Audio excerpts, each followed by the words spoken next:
Hello and welcome, everybody. Welcome, coaches. This is Daniel Alexa. I am here today with Reed Reinke. How are you doing, Reed? Doing fantastic. How are you? I'm doing great. I'm really looking forward to this conversation today because yesterday, on the first day of its availability, you took the new ICF ACC Credentialing Exam. And as you let me know when we started this meeting, you just got the announcement, the confirmation from the ICF this morning that you have received your ACC. And I noticed we added it there after your name to make this whole thing official. So, congratulations to you, first off. Yeah, thank you so much. It feels good to finally be here. It was a long journey. I remember we started working together. You were a mentee of mine going through that entire process. And um, I don't know if I should ask you what that was like or not working with me to get that credentialing call together to even get to this point. Yeah, as I've shared in the past, really kind of taken my skill set past the credential on the surface of it is a key kind of revelation from being your mentee. So I appreciate that. And yeah, I got to say, it was interesting taking the credentialing exam and the written exam when the entire buildup to doing so was in developing your coaching competencies. So I have some like interesting kind of takeaways from taking the exam and how it's different from everything leading up to the actual exam. And that's where I really want to dive in today because you have the unique distinction of having taken both exams. The prior credentialing exam that up until yesterday, November 18th, 2024, for those listening after this date, was available to all three, or was the only test available for all three credential levels. On the 18th of November 2024, the ICF introduced a brand new ACC specific credentialing exam, which is the new test that Reed took yesterday. We're going to dive into that a little bit. Um, just as we think moving forward here, having taken the old exam, and I have made no bones about what I think of that test in other videos. I'm not a fan of it across the board, but it is what it is, even with a 25% failure rate for those who take it. Um, so I'm not holding back today. I've really kind of I'm putting all my cards on the table in this video. It is passable. I passed it barely, but I passed it, and I will own that maybe part of my hesitation, my resistance to that test is because of my result. I am human. I'll be honest about it. I'm here as a thought leader and somebody to drive this industry forward for committed, dedicated coaches who want to pursue the ICF credentialing methodology because there is gold there. It is a fantastic system. Do I agree with everything 100%? No, because I don't drink Kool-Aid. Thank you very much. End of editorial. So now, Reed, let's as we play with this, I'd like to start with your experience taking that original exam, and then we can do a compare contrast with the new exam to really kind of bring it forward for someone who is now at the ACC level. Yeah, that sounds great. Would you like me to just kind of go into initial impressions? Yeah, tell me about that first experience. I remember you sent me the email after you took the original, the old credentialing exam for ACC. What kind of preparation? What was your actually no, the preparation doesn't matter for ACC anymore. What was your experience taking that test? Yeah, so an interesting takeaway I had after leaving that exam, because a big thing that I feel like caused me to fall short, I failed it by maybe like one or two questions. It was that time component piece of it and the questions being so long. And then, of course, having to choose the best answer and the worst answer and the added thought that goes into thinking about the worst answer. Because I can quickly identify what the best answer is, but the worst one, that takes a little bit more time. And when I went into the exam, and this goes into all the training and the learning and doing the actual coaching that gets to that point, I really did embody a coaching mindset and presence. But when you're in such a time crunched exam, like a mantra I say before my sessions is, like be slow, be still, just be. But being slow and still didn't serve me on that first chunk of the exam because I missed a bunch of questions because I ran out of time. So that was one thing that I think if someone is taking the ICF credentialing exam, be mindful of that time component and maybe allowing yourself to kind of push yourself to be quicker. Because I think not doing that, yeah, caused my result to be the way it was. I think back to my experience taking it in May of 2023 and being aware of my old patterns of taking multiple choice tests of I tend to go back and change my answer from the right one to the wrong one, particularly when you have two options like could be this, it could be that. So I went in one to move quickly so that I wouldn't put myself in that position and then didn't flag anything. So I couldn't take myself back to change answers and figured I'm just taking it. I'm going to see what it is. I blew through the exam in like 2 hours and 15 minutes. Did it Mm. serve me overall? I don't know. I went into it thinking I just wanted off my plate. My wife and I were leaving for an extended vacation 2 days later, and I didn't want it hanging over me. So I just went in to learn what I could learn and see how I did on it.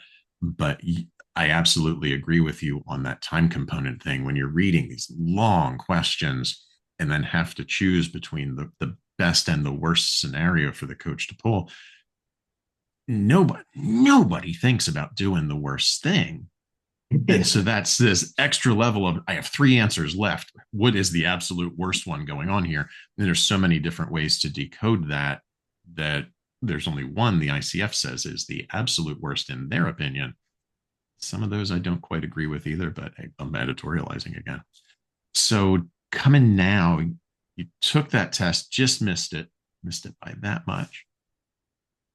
Had the opportunity to come into the new credentialing exam, which got announced either right before or either after you were already scheduled or after you had taken the test, which is now this exam is more definition based rather than experience based, which right off the bat reminds me of the old credentialing exam, which was the CKA, the Coach Knowledge Assessment, which was about definition of coaching and more core competency related as definition rather than application into a scenario. You just took that test yesterday. So is let's talk about prep first and then your experience. How did you prepare for the new exam knowing it would be very different or assuming it would be very different than the old one? Yeah, so for the old one, I did a lot of practice test exams online. I think one you referred me to actually, where you could practice choosing the best and worst answers. For the new one, I didn't look into whether there were any practice exams. I looked into the sample questions that they give us, which are actually very spot on. I felt like those were more spot on for this ACC exam compared to the sample questions they provide for the old exam. So reviewing that, understanding the 8 core competencies and the differences between each one, so that as you're reading questions, like in the sample questions for the actual ACC exam, just being able to distinguish what core competency they're talking about went an extremely long way all throughout that exam. So I brushed up on that, wrote it down for me. Writing things down just consolidates memory and information for me really well. And then just going through the ethical standards, and really not much else more than that. That really kind of took me a long way. And yeah. Okay, so I'm really curious about what you said there on distinguishing which core comp is the one relevant for the question.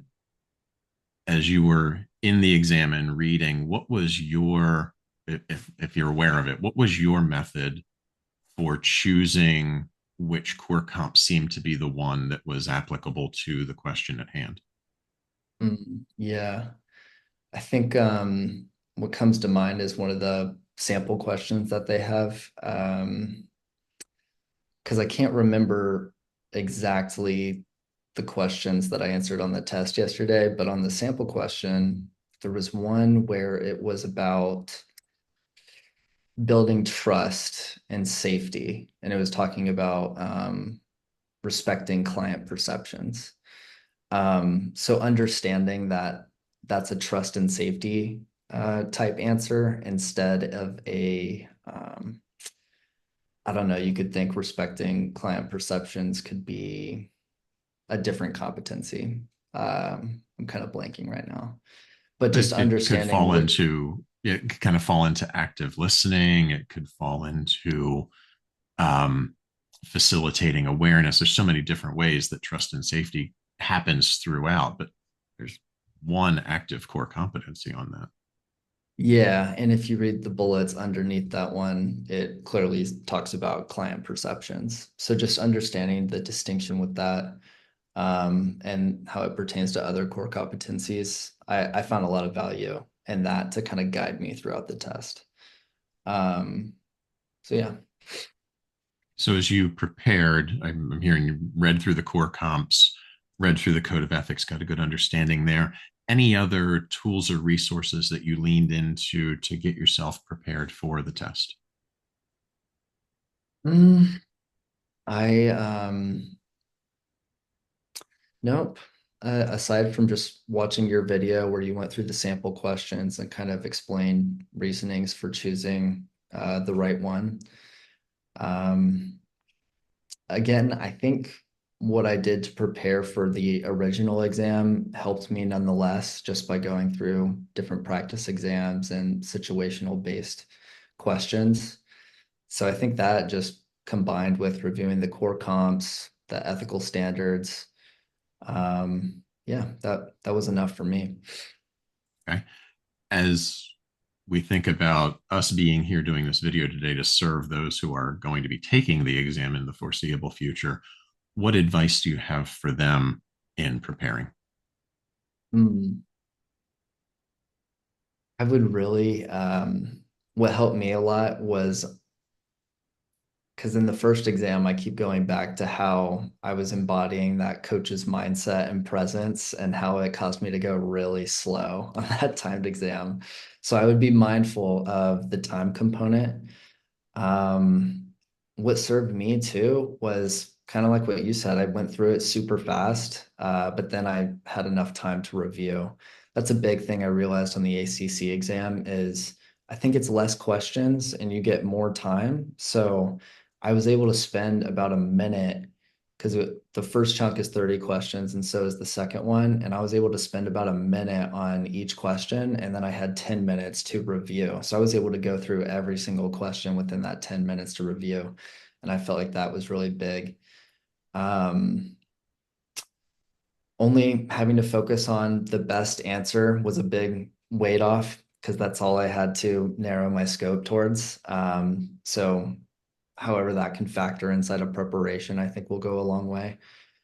Um, and then yeah, oh, reviewing the key definitions section too. I forgot about that on the ICF. Just understanding key definitions like conflicts of interest. I noticed like several key topics inside of the exam, like understanding coaching versus therapy and consulting was one. Navigating mental health situations, like when you should contact emergency services. That's a question I saw come up several times. And then conflict of interest too. That came up a few times. So yeah, I think just wrapping up there, key topics, just focus on the best one and understand the distinction between the core comps and how to read a question and understand what core comp they're likely talking about. Okay, so it sounds like in those ones of distinction between coaching and other fields, really leaning heavily there into core comp two, which is all about being a coach and having a coach's mindset. And in the sense of referring to another practitioner, particularly when we're talking about mental health issues or other that other things that are outside of our scope of practice as a coach, having a strong familiarity with Core Comp 1 and the Code of Ethics there, which is Core Comp 1 is about Code of Ethics, and that's where the two documents begin to cross over. Yeah, exactly. Okay. You had mentioned before we started the recording noticing some themes that came up. Were those the themes, or were there other things that you noticed there as well?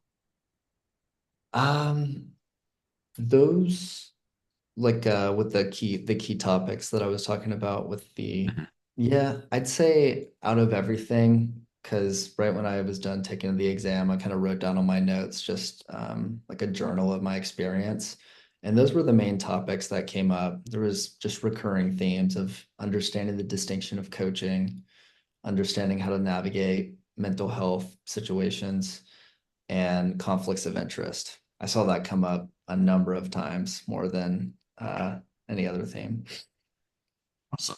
Before we go to the distinctions and what you noticed between the two different exams, I also want to dive in here quickly for those who are considering how to take the test, whether they go to a Pearson site or whether they do it at home. I'm curious, did you go to a site or did you take it at home, and in either one of them? I took it at home in both. I'd really clear everything off your desk because in that first one, I like left my monitor on there and everything, and I had to like unhook it and take my laptop or my monitor and take it out of the room. So I'd really just clear everything off to make sure you're safe. And I did that on this ACC exam, and it was a lot smoother of an experience because I did that. Okay. The other thing, now that it's a single answer only for those who are preparing to take it, because this was something that shocked me when I took the other credentialing exam.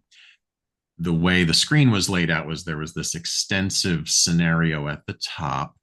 There were two blocks on the left, one for best answer, one for worst way to approach it, and then the four answers on the side. And it was a drag and drop into the box. Now that it's Mhm. single answer only, has that functionality changed at all, just so that those who are preparing have a sense of how long it's going to take them to answer a question? Oh yeah. Yeah, no, it's just fill in the bubble so you don't have to drag and drop anything. And again, going to that time component, just the questions being shorter, the answers being shorter, just having to click on one, it really made a huge difference for me. And now the exam is an hour and a half of time versus the old one being a 3 hour commitment of your life. So fewer questions, fewer answers, one per instead of two per, which really brings that time commitment for taking the test down to a 90-minute window that includes a 10-minute break in the middle if you so choose to take it. Yeah. And that shorter amount of time really served me well too, because on the original exam, when you get to that back half of it, your mind just starts to drift away and it's tiring. Oh yes, it is. And for those, for no, just wait till you get to PCC and MCC, and then you're back in that boat taking it again. But Yeah. I am happy. Oh, go ahead. Or I was going to ask you because when I was taking the ACC exam, I saw why this exam was really built for the ACC professional. I'm not sure what thoughts you might have, but I can see the distinction from someone who has the 500 hours for a PCC and then, of course, 2,500 for MCC. And I can see how maybe knowing what the worst answer is might make more sense for those. And then ACC, it just made sense why it just focused on the best for that one. And more definition based, which makes sense because for a newer coach with 100 hours of experience minimum, not that everybody going for their ACC is in that bucket, but majority are going to be newer coaches getting out in the field. They're not going to have the experience to be really nuanced. As nuanced as those answers were, it was hard to pick between answer A and answer C as to what might be the worst. And I know I harp on the worst because I just don't feel like that should even be in the exam to begin with. Thankfully, I was so happy to hear that that was January of this year, January 2024, they did a beta test on the ACC exam. that has evidently rolled rather quickly for them to be able to announce it in October and make it live here in November of 24, so that ACC coaches with less practical experience in the world can actually come to something that's foundational knowledge. I have heard from far too many newer coaches who took that old exam either once and said, "Oh, I must be a horrible coach. I don't know what I'm doing because I failed this damn thing." And maybe they walked away then. Maybe they took it two or three more times, but because of how nuanced it was, decided that they didn't even want to pursue ICF credentialing. That is a disservice to the industry, and it's a disservice to the organization. And I will shout that from the freaking rooftops. It's not Coaching is not all about just what you know and how you can answer an exam. And I want to make sure that is powerful in this moment to everybody who's watching this video, taking it. Doesn't matter whether you pass or not in this moment. What matters is you are serving those in the world with your skills and your knowledge, and honoring the client is in charge of their life, which is the ICF definition of coaching. It's a co-creative process, collaborative process to empower the individual in front of you. That doesn't always get pulled out of a test question. And some of us aren't the best test takers in the world. Doesn't mean I don't know what I'm doing. So I offer to everybody, embrace that no matter what your test result is, because a test is just a test of your knowledge. And I cannot say enough how happy I am that the ICF stepped back and introduced a new test that is more foundational for those at this level of the first credential, so that they feel empowered with what they know as definition of the core comps, the experience of the core comps, that they can begin applying that from a solid foundation rather than this worry of, do I really know what I'm doing here? And am I cut out for this work? Yeah, there's a lot of good stuff you just said there. Also, I resonate. I'm not a good test taker. I liked the performance evaluation much more because I'm a very just like throw me in a situation and let's see what comes up type of person. And the exam's not like that. But what you said about the exam not defining your capabilities as a coach and just being your mentee, I'm glad that that's like an ongoing message that you carry because when I first failed that original exam, it was just like inevitably kind of demoralizing for me. I was like, oh my gosh, I've been working for this all year and we're finally here. Like, how could I fail? Because I was so confident coming out of it. But yeah, just knowing like that 1 to 2 questions that I missed, that doesn't define me as a coach. There's so much more to that. So keep moving forward, come back stronger. And now we have a new exam. There we go. And for me, that the the exam is necessary to showcase knowledge. I get it. I agree with that process. For me, the the true challenge in the credentialing process is that sample recording, because there's so much that goes into it. And why I was joking earlier about what was it like being my mentee, because I know I'm tough, but at the same time, I'm carrying a 100% success record with the ICF, even including 5 challenges of bad ICF reviews. Yes, I said it, bad ICF reviews. Um, there's a factor of knowing the process better than some of their evaluators know it, so that if a recording were to come back as not passing, me and my client can say, no, here's when this happened, here's when that happened, here's how the coach showed up in service in meeting these core comps, and really drawing that ability to coach within the ideas of the core competencies without losing the coach's voice, and not feeling like they're in a box of how they have to show up, and actually finding the space to expand within it, because that road is Mm. so wide. Yeah, that's a good point. It's like positive constraints or frameworks so that you can kind of allow it to be in your unique way, but you're still adhering to the core competencies.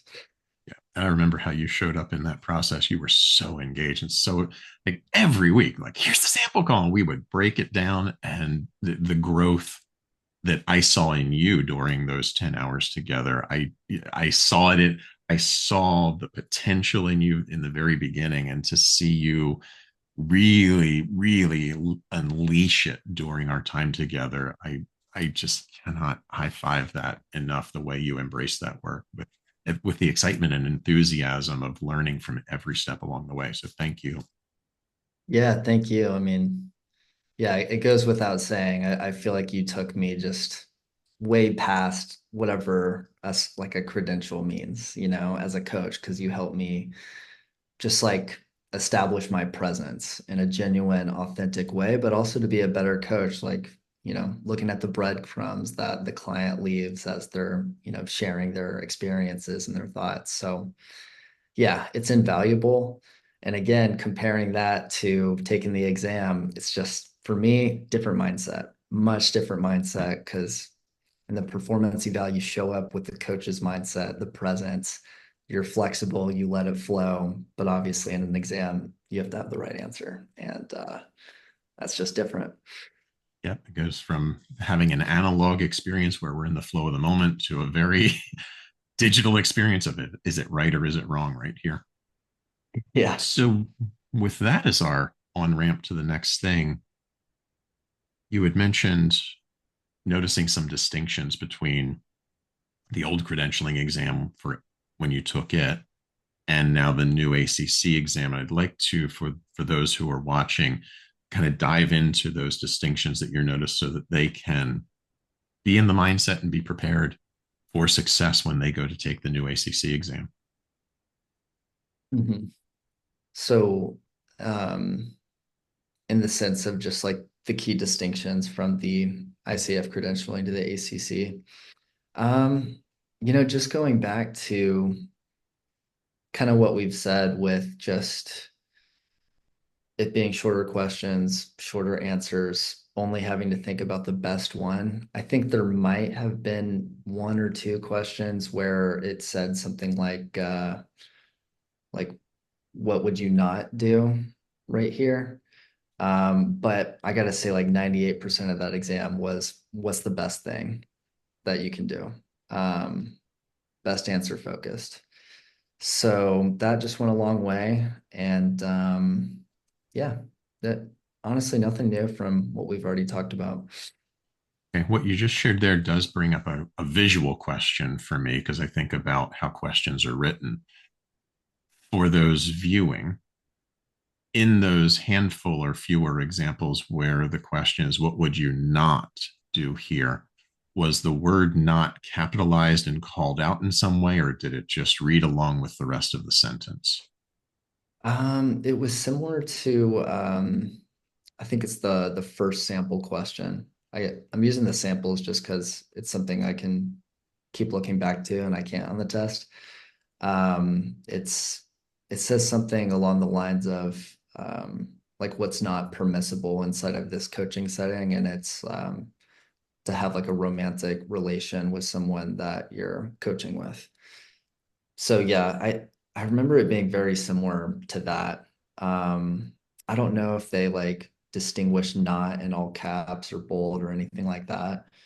Okay. Um, yeah, I don't know. I can't recall exactly.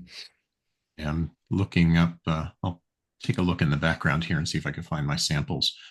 The other thing is a question, and now I just lost my question because I was thinking about the not. Um, there was something you said early on in preparation that put a question in my head about, so there was the not, there was the difference between experience and just being definition based. Maybe that is all there was. Do you have any other insights that we haven't touched on today? No, again, I think those are just the main distinctions. Yeah.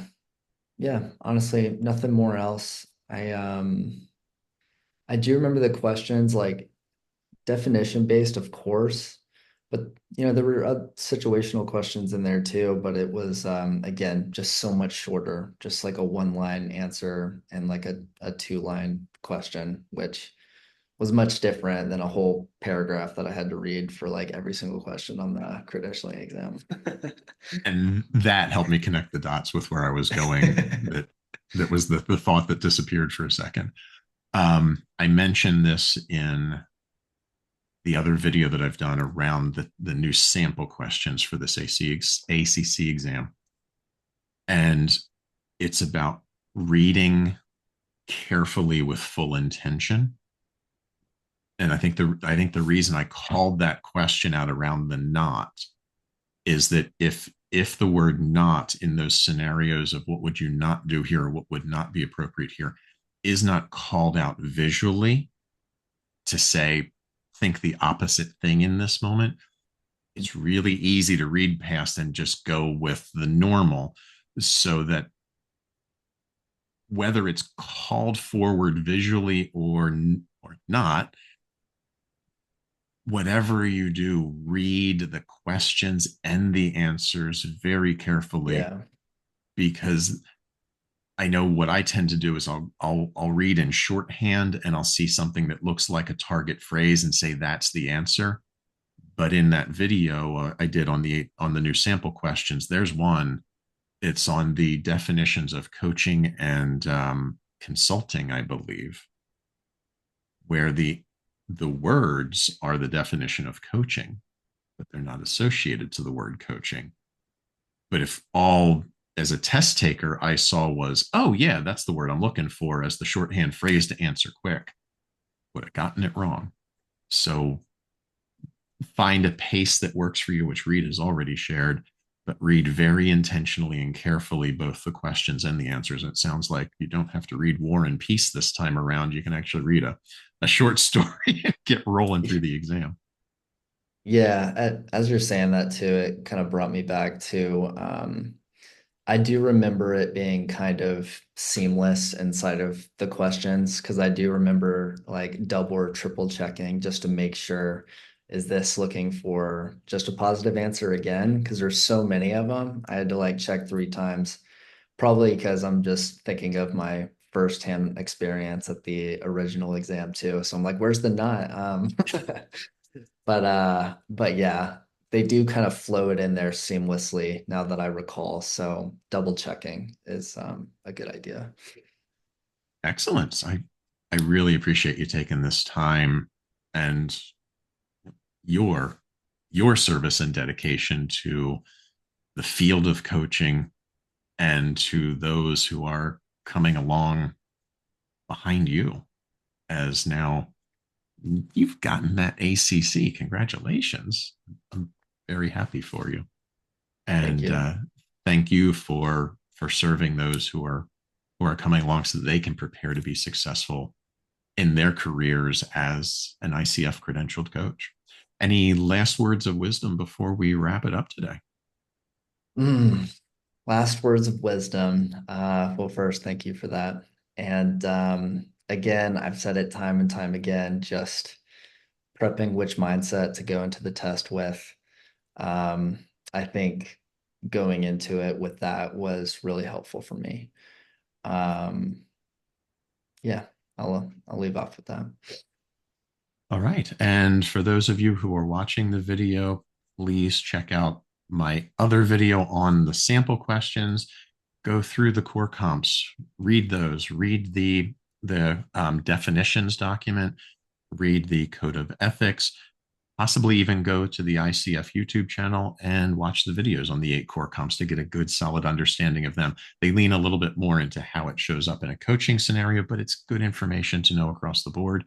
And go be successful. Please let us know how you did when you take the test, because Reed and I are both here to serve you and really be part of empowering dedicated coaches and changing the world. Thank you for watching, and let us know. Go be successful. Have at it.